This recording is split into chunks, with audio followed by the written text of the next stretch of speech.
Let's move to the NBA next. It is time for the DraftKings King of the Court. This is one of the best promos you can get in sports betting. It's every Tuesday with DraftKings. What do we have on tap tonight? Yep, so just a quick refresher for anyone who may be finding out about King of the Court for the first time. You bet $5 on any player prop like points, threes, assists, rebounds. You use the token that you get from DraftKings on that bet if your pick leads all players in points, rebounds, assists combined that night. Everyone who picks them splits a $1 million bonus.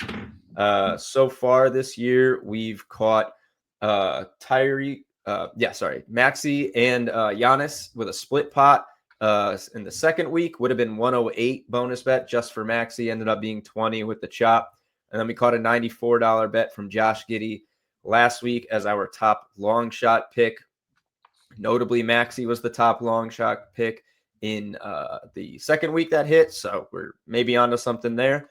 And let's look at this week's. Gonna be a little tough, I think, for some people to top the highest overall guy tonight. He's not Giannis, but he's Nikola Jokic versus the Kings. 49.7 PRA. It's 10 over our next guy, SGA. This is going to be a tough one to beat. He's got a triple-double in 6 of 9 games this season. Surpassed 50 PRA in 4 games. Just put up 60 against the Pacers. He's facing the Kings, who he had 55 against last week. Like I said, 10 PRA higher than the next player. He's likely going to be the most bet guy. So if you're happy to take the favorite, I don't really think you can go wrong with Jokic. But I would be almost surprised if his bet is higher than the Giannis bets, because the man is just a triple-double machine. And he puts up double, not even just 10 assists. It's 12, 14, 15 assists, 12, 14, 15, 16 rebounds. He just stacks. And he's already done it against the Kings this year. So next up, you got SGA, 39.8 PRA, second highest projected guy, 30-plus points in 6 straight games. But he will face the Warriors, who allow the 9th fewest points and assists across the league. He's only cleared 50 PRA once this season. He's kind of like not like a paper tiger, but he's like almost like a mirage in the desert for King of the Court. He is an absolute dog, but the only time he cleared 50 PRA, he scored 55 points. He did have 68 PRA in that, but if he's not scoring at an insane number, he's pretty much settling in around that mid-40s PRA, which is really just not enough to win King of the Court. The Thunder get so many contributions across the board that it's rare that he's actually, I think, going to dominate and take over a game in the 3 facets the way that some of these other guys do. Jalen Brunson making his first appearance in the top 3 here. 38.0 PRA projected versus the Celtics. Knicks looking to extend a 4-game win streak here.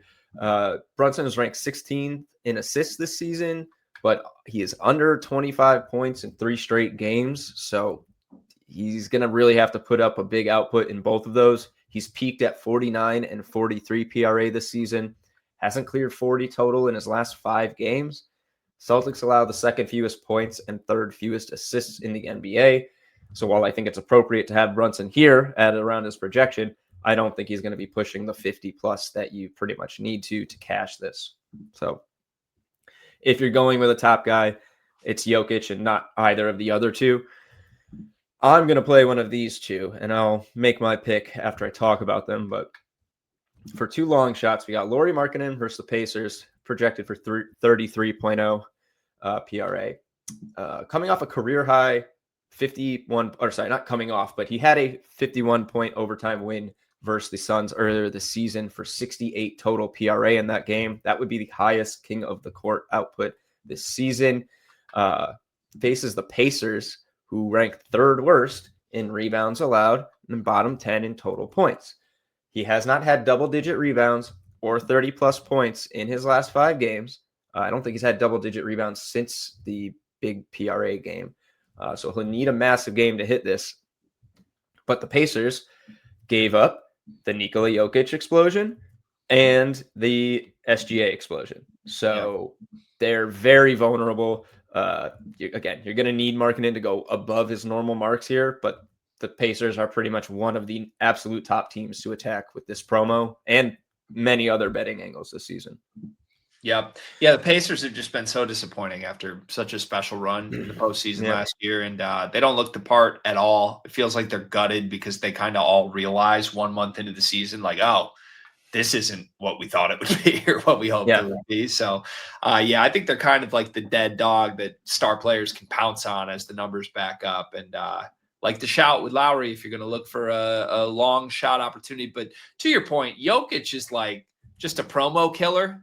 Like as much as you want to get cute in this, when Jokic is active, how can you even look elsewhere? He just affects the game so much more than everybody else. So I don't know if even if you do play a long shot play, like me personally, I would have something on Jokic as well, just to like make sure the Jokic is the king of the court play. And then if you want to play a long shot play over elsewhere that's not the king of the court play, that's probably the way I would do it. And then just mentally be like, damn, I wish I wouldn't have backed Jokic. But you can't be mad at yourself for backing Jokic here. Yeah, honestly, I would play a long shot guy, and then for Jokic, just bet his numbers.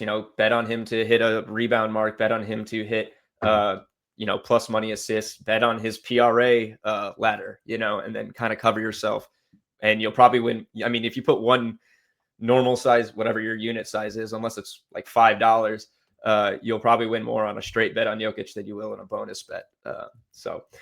Or even like Jokic triple double, maybe.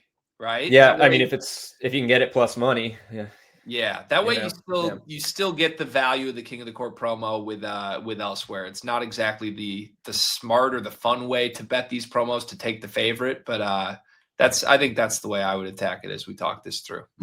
Yeah. Yep. There, just last long shot here. And this is who I'm gonna play. Scotty Barnes versus the Nets. 31.7 PRA projected. He's our longest shot target here based on projections. But the Nets are abysmal. They allow the most points and assists to power forwards. They're bottom 3 overall in points and assists allowed. Scotty got 50 PRA versus the Mavericks earlier this season. He's shown the upside, and we know he has it. We've seen it in the past. 4 double-digit rebound games, 2 30-plus point games, all-around potential. If everything clicks tonight, if he's flowing, he's got a real good chance. We project him just under 8 boards and 8 assists, so we would call that a triple-double threat. He's right in the range that we want a guy who has the upside to be at. And it's just all about playing matchups in these games for me, because otherwise you're just hoping that a guy defies his matchup and does more than you could probably expect in a certain situation. This is a matchup where Scotty has pretty much a limitless ceiling, and that's who I'm going to play. Probably one of the Markkanen's probably less popular, I would think. So if you're looking for the bigger bonus return, he'd be the guy. But I'm gonna play Barnes. I like it. All right, Scotty Barnes, Dave's official King of the Court play this week. Thank you for the intel as always.